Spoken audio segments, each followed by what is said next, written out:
The Marvel Cinematic Universe is no stranger to wild fan theories, but few have been as infamous, or as absurd, as the Thanos theory.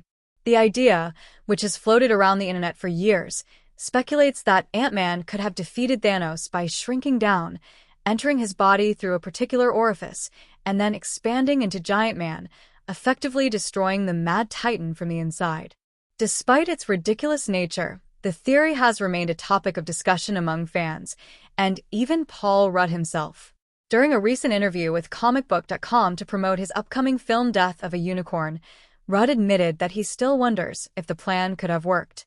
Paul Rudd explains the news theory to Jenna Ortega. While discussing the theory, Rudd found himself explaining it to his co-star Jenna Ortega, who was unfamiliar with the concept. I often wonder, though, could he really have stopped Thanos in that way? Because didn't he at that point have the Space Stone or whatever? Rudd mused. He then turned to Ortega, breaking it down in simpler terms. There was a theory going against Thanos. Why didn't Ant-Man just, instead of Thanos, it was the news, go up Thanos and then expand? Rudd has addressed the theory before and finds it gross. This isn't the first time Paul Rudd has responded to the Thanos theory. In 2022, a video message from him was played for fans during the Avengers Quantum Encounter attraction on a Disney cruise, where he voiced his discomfort with the theory. A lot of people have asked me recently if I shrink down and go into Thanos in a certain orifice and then grow giant size. But why not the ear or the nose? Why does it have to be that? Rudd questioned.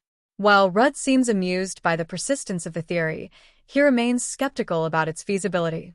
Endgame writer dismisses the theory as impossible. Beyond Rudd's skepticism, Avengers Endgame co-writer Stephen Marcus has completely shut down the theory. According to Marcus, Thanos' body is far too durable for such a plan to work. Thanos could take a punch from the Hulk, we've seen that. And it stands to reason his whole body is at least as strong as that, Marcus explained to Empire. If Ant-Man expanded, he would be simply crushed against the immovable walls of Thanos' mighty rectum.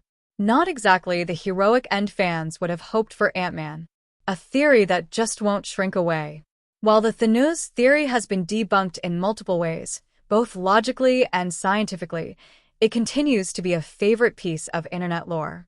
Whether Paul Rudd will ever stop thinking about it remains to be seen, but one thing is certain: the Marvel fandom's creativity knows no bounds.